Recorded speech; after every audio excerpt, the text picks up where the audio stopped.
All right, welcome to my Bucks Celtics series preview. Make sure you follow on Twitter at ScoutWithBryan. Full preview coming on lineups. I'll make sure that article is pinned to this video as soon as it comes out. A ton more video content from this series, previews, game plan things, all coming up on Twitter again. Make sure you follow at ScoutWithBryan. Let's dive into the three main things that I think are most important for this series, just to keep an eye on. Of course, defending Giannis, defending an MVP caliber player will be a crucial key for Boston. It actually comes down to pretty simple things, and it starts a whole lot more simple than you may think. The biggest and most important key for defending Giannis is making him see a wall in transition. Like you see here, we call this pistols up defense. So Boston, you see how all the guys are in a good low stance. They all have their hands up like pistols. Both hands up, hands out, down and ready to defend. When Giannis sees bodies like this, he's a lot more reluctant to attack in transition. He's the best in the league at getting into these gaps, just like Harden, attacking these small little spaces in transition. But if you're down low in a stance, and if you make him see your hands, and if you're up and out and ready to defend, that's what Brad Stevens really wants to see. If you see him even on this play, watch him clapping right after that. That's the biggest and most important key for stopping Giannis. Building this wall in transition, that's going to make Brad Stevens very happy like he is here. You see it again on this one. Even when it's not necessarily transition, you have to be in your plugs. So you don't have to be hugged up completely to a shooter. You can be a couple steps off. As good as Milwaukee is shooting the ball, you still want to start in sort of at an elbows and boxes type defense, like we see here. When Giannis has the ball up at top, which is one of his favorite places to attack, we want Kyrie to be around the elbow, Marcus Smart to be around the elbow, Tatum's at the block, Marcus Morris is almost at the block. That's what we want to see, to make him see guys in their plugs. So when he goes to drive, when he goes to spin like this, Kyrie does a perfect job here meeting the spin, reading it. Again, this is what Brad Stevens wants to see. You see him happy again there. That'll make him a very happy coach if Boston stays this disciplined all series. So whenever Giannis tries to attack like that from the top, there's a guy waiting to meet his drive. Of course, it's not always that simple, though. Here, they end up getting Jaylen Brown switched onto him, kind of in a little coincidence. But Giannis, when he knows guys are coming to help too, he's one of the best in the league, just at basketball IQ, making the right play. Boston has to be really locked in. Here, Marcus Smart does a good job trying to catch the spin move and coming to get him, but Kyrie needs to be more locked in. He's guarding George Hill right here. He should be higher up on Hill and ready to see that Smart goes and rotate to Brogdon. Because if he doesn't, like we said, Giannis is so unselfish, such a good passer. He knows where the help's coming from, and when he sees it, he's going to deliver to shooters, and Milwaukee kills you that way with a three-point shot. Boston also has to be really disciplined again. Getting back, like I said, building a wall, being in the pistol stance. Kyrie can't do this in the backcourt. He can't try to jam the ball up that far up. And then what that creates is, even though Horford's guarding Giannis, which is what they want, look at the contrast from the first picture we saw. How many guys do we see here with their hands up? How many guys are in a stance? How many guys are in the right help position? Nobody. So when Giannis sees that again, that's his cue to attack. If he sees that you're not down and ready like Kyrie here, Marcus Morris, if nobody's ready to help, he's just going into the gap. He has such a tight handle. Every move in the book, he's able to get by you, get to the free throw line. Other key in defending Giannis, of course, is his versatility. He's able to do pretty much everything. Handling the ball in transition, handling in pick and rolls, setting pick and rolls. When he handles in pick and rolls, again, Boston will come out with Horford guarding him. That's what they want and are most comfortable with. What Milwaukee loves to do is have smalls set pick and rolls for Giannis. So you see Bledsoe here trying to set the step-up pick and roll. Boston does not want to switch smaller guys onto Giannis. That's one of their biggest keys, is keeping size and length on him. They do not want Kyrie to switch onto him. So what Kyrie's going to do here is a little short show. We call this short show and under. So Kyrie's going to get out, hedge, just try to slow Giannis up a little bit, allowing Horford to try to get under the screen. Bledsoe ends up dropping back so far in his screen that Horford's able to pretty much just stay there and guard him, and Kyrie can recover back to Bledsoe. As we watch it one more time, short show, Allows Horford to stay with the ball, stay in his stance. Again, they're going to keep Al on him as much as possible. Here, they happen to get Tatum switched onto him. Boston has a lot of versatile defenders, whether it be Tatum or Brown or Morris. Smart when he comes back. They have a lot of guys with length and size and strength who can try to keep Giannis in front of them and defend, like Tatum does a pretty good job of here, making him take a contested step back too. Boston will live with that anytime. They'll also run a lot of high pick and rolls with Giannis as well, handling the ball. They love to set him with smalls, so you can try to get Kyrie or Rozier or somebody switched onto him. Here they set it with Ilyasova, but what's interesting is Boston has Semi guarding him, so he's not a traditional big man defending pick and rolls. So you see even he gets a little messed up here. Ilyasova comes up looking like he's going to set the screen for Giannis to go to his left, which is why Semi's kind of on this side of the screen, but Giannis ends up going to his right, and Semi's not there at all. He's on the wrong side in the pick and roll coverage right here. So he needs to be locked in and know that Ilyasova loves to set these flat and stay with Ilyasova, not jump to any side, because here he ends up switching too late, which leads to the contact and the finish and one for Giannis.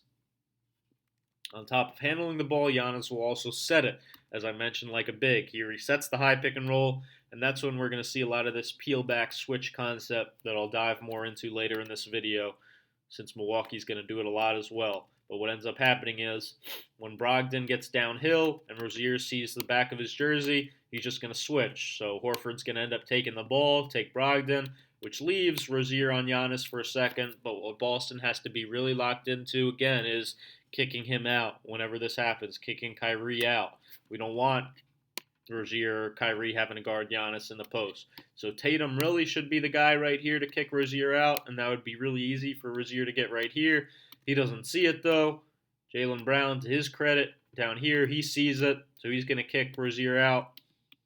And since Giannis isn't an elite mid-range shooter, an elite shooter at all, they have time to get back to him because he's not going to fire this shot quickly right away. He's going to get the ball right here. Now they have a little better matchup with Jaylen Brown on him. And again, you see Giannis loves to attack right here from this top. And Milwaukee's format always pretty similar. They have guys pretty much in the corners, guys in the slots, where again, you have to be pistol stance, down and ready to help on the drive. Giannis, though, like I said, so unselfish right here. He sees Horford come in a little bit too far, and Brogdon can take and make contested threes, and that's where Milwaukee kills you too. Even if you play pretty good defense, even if you're doing the right thing schematically, they'll still hit a lot of threes on you and take 40 or so a game. Giannis also set some side pick and rolls. Boston's coverage on this will be an ice. They'll treat Giannis like a non-shooting big, which is a smart thing to do since that's essentially what he is when he sets pick and rolls. So you see Tatum again jump to the ice. What ends up happening is Boston's going to do ice to switch, meaning similar to the peel back switch, Tatum's going to send the ball down to the baseline, Horford's going to switch onto the ball handler, and then Tatum can go take Giannis in the post. You see him get in the front there, and Al Horford is so good, again, getting low in a stance and keeping these smalls in front of him the best he can. And when they get by him for a step, he'll get these chase down blocks that he's so good at as well. Lastly, Giannis, of course, will attack a ton from the post as well. This is a big play they run for him. You may have seen in my Fave $5 video, they call this sideline. It's just a cross screen from a small, just to get him usually to that left block post up. And again, that's where having Horford to guard Giannis really benefits them. So good at using his feet to keep backing up, so good at using his size. He really helps neutralize Giannis in the post as best as you possibly can by resisting, as strong as he is, staying low. He's a really tough matchup for Giannis. On top of that, how does Boston score? That's another thing I'm concerned about. Milwaukee does have one of the best defenses in the league by far. They are a top-notch defensive team. What they really want to allow is these mid-range jumpers, especially on pick and rolls. You see Lopez will be really far back, almost at the basket, baiting guys into these mid-range jumpers. The problem is, once you start hitting them, of course, Rozier can hit that shot. Kyrie particularly though, is one of the best mid-range shooters in the game. He can really kill that coverage. And the other issue is it's not only from mid-range. So even though you say we want to force long twos and have the big back, a guy like Kyrie is good enough to come right off the screen. And even though his man's still close enough to get a really good contest, he's able to come off him and pull up from three. If Milwaukee ends up giving up a ton of these threes on the pick and roll to Kyrie, expect to see Ilyasova, Lopez, whoever it is, have to be drawn up on this pick and roll. Because if you play back this far and Kyrie's coming down, running his man into the screen and hitting a ton of threes, then you're really in trouble. So Milwaukee, like I said, they're in this peel back switch concept. So they're in a drop. Lopez is far back at the rim. And then what they do a really good job of normally is having their hands in the pocket to try to take away this pocket pass. You see how Bledsoe has his hands down here and nearly steals this pocket pass back to Horford. But since he doesn't, this is again where it gets really dangerous and where Lopez can get played off the floor at times. Lopez is so far back. So here, this was an earlier in the season matchup. So here they didn't do the peel back switch. With Lopez this far back, it's going to be almost impossible if he tries to recover to Horford here. From as far back as he is, that's about 10 feet. He has no chance of making that closeout. So the adjustment Milwaukee's made as the season's gone on is, like I said, this peel back switch. They didn't have to do it again here because, like I said, Bledsoe is one of the best in the league. This they execute so well. When the big's back, they know that what you look for is this pass to the popping Horford. So as soon as Rozier leaves his feet, they are so good at Bledsoe will stay behind him and try to just take away this pass. They want to make this pass almost impossible to connect with. Despite the big being way back down here, that's why Bledsoe knows he needs to jump, he needs to have his hands up, he needs to make this pass a really hard pass to make like he does here.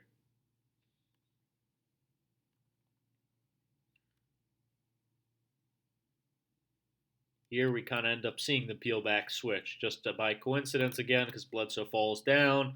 But this is what Boston needs to do. They love these kind of quick hitting action. They call this snap, where they'll pitch the ball to Horford real quick. He'll hand it back and try to get Rozier a running start to the rim. So there, Ilyasova at that point, he has to take him, especially because Bledsoe falls down. But even if Bledsoe had seen the back of Rozier's jersey, that's when, again, they'll call peel back switch. Ilyasova's new man is Rozier, Bledsoe's new man is Horford, and that's a hard, tough scramble for him to get back all the way when he's chasing Rozier downhill. If he's able to complete this pass back to Horford, that's when he's such a dangerous cover. Milwaukee really, again, they want, since they have the big so far back and they want to keep him back at the rim, they're really reliant on the guy who's actually guarding the ball handler to do a phenomenal job, which to his credit, Bledsoe and most of their smalls do a great job of. You see how aggressive Bledsoe is here. The only way that Boston can counter this aggression is, again, Kyrie, especially going away from the screen. He'll do this often. And when he does that, that's when he engages Lopez. So if he's able to take advantage and capitalize on Bledsoe's over-aggression here and go away from the screen, now you see Lopez have to step towards the ball for a second, and when Kyrie sees that, he'll make that quick flip back pass to Horford. You see behind the back there. And now Lopez, again, is so far away, it's impossible for him to get all the way back. So they're going to peel back switch. Bledsoe's going to try to recover, but it's too late again. When Al's really shooting the ball well from three and locked in, it's really hard to cover him up.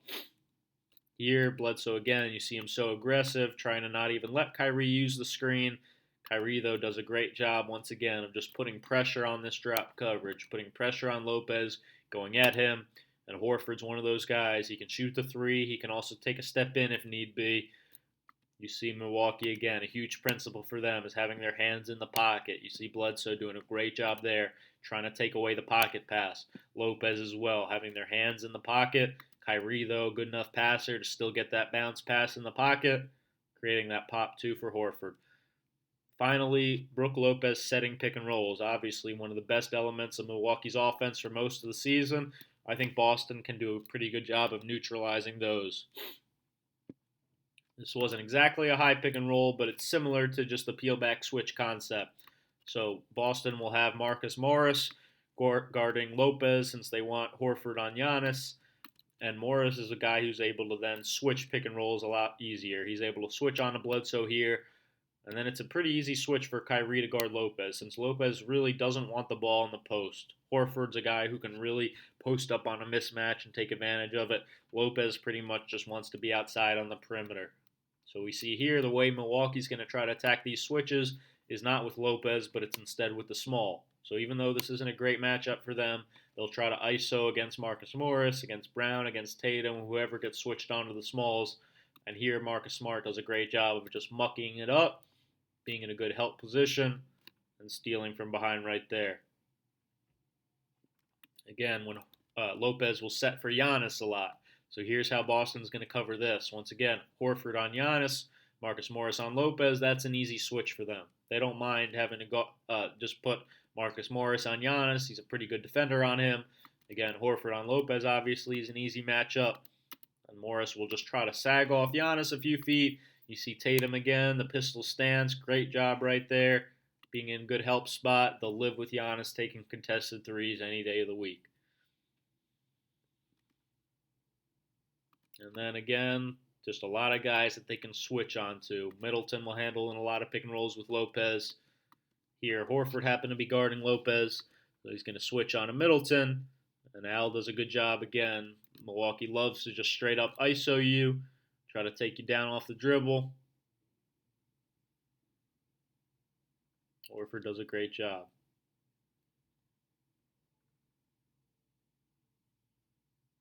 Here we see Horford on Giannis again. So they're going to set it with Lopez.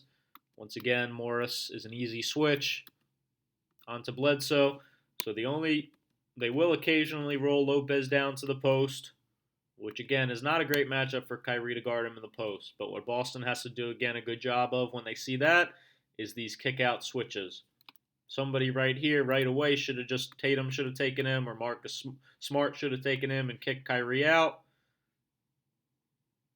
Finally, they see it here. You see Tatum saying, I got Lopez, Kyrie go out and guard Middleton. So Milwaukee's again their plan of attack. They don't even though Kyrie switched on to Lopez in the post here, he doesn't want the ball in the post. That's whether you call it a flaw or just a system, whatever it is, that's not his game. That's not what he wants to do. So they'll end up getting him out of there again and just go spread. 5 men out. Bledsoe's going to attack Marcus Morris. And Boston will do a pretty good job covering it up then there. Thanks for watching. Bucks Celtics series preview. Again, make sure you thumb up. Make sure you subscribe. Follow on Twitter at ScoutWithBryan. And if you really like this video, patreon.com/ScoutWithBryan. Again, you can support for only $1 a month. I would really, really appreciate it to keep this really in-depth stuff coming. I'll try to have a lot more from this series coming out real soon. Again, thank you for watching.